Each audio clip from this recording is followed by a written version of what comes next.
It's about 11:30 p.m. back at the hotel, and I thought I'd just fill you in on the details of the B-roll sequence you just watched, and just for my own sake, because I'm gonna forget half the things that happened today, so at least if I make a video about it, I'll hopefully retain some of that, of what happened. Anyway, we started locally. We went to a Japanese specialty coffee store early this morning, and I had this French press. I don't usually have French press, and this really impressed me. It had this like silky texture about it. It was almost oily at the top, and it just was full of flavor. The tasting notes were cherry and green apple, and I got hints of dark chocolate as well. I know I sound very pompous and snobby, but hey, that's what I tasted. It was refreshing to have a good French press as well, by the way, because as I said, I haven't had many, and it's something I'm definitely going to get into when I get back home. Nevertheless, we moved on to Harajuku. Harajuku, we just walked around, did some shopping. It was a beautiful day to just be out and about in the city. And from there, we went to this Monster Cafe whilst in Harajuku. And you're probably thinking, what the hell is a Monster Cafe?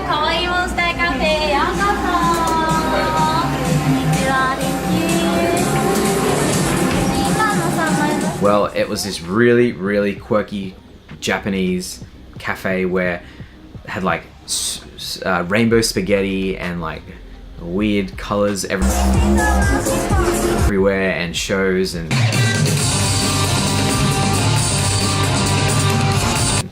people in dress-ups. Anyway, you saw the B-roll, and yeah, it was very Japan. From there, we went to a Hedgehog cafe. Now, you're probably thinking, what's that as well? Well, you can go to this shop and pat hedgehogs. Who would have thought? They're super cute, they're super spiky. However, we went there, but they were not the highlight. Whilst we were there was a meerkat. What is a meerkat doing at a hedgehog cafe? Anyway, it was there. And that was super cool because I went to Africa and I didn't even see any meerkats other than in a zoo. And so we got to pat this meerkat, and it was so cute. It had little teeth, it was trying to bite me, it ripped a little hole in my jeans. It had character. It would play with you for a bit, and then it would go to Sarah, and then it would like start like whinging because it was used to me. Anyway, it was an experience. I definitely recommend going to a hedgehog cafe, and the hedgehogs were great, but if you see a meerkat, whew, that is the cherry on top. From there, we went back to our hotel, and then to Maricar. Okay, we're kind of rushing to the station, doing one of my favorite activities.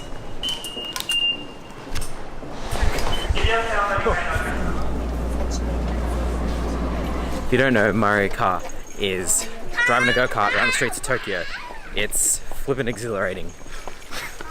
Can't wait. Sign your life away.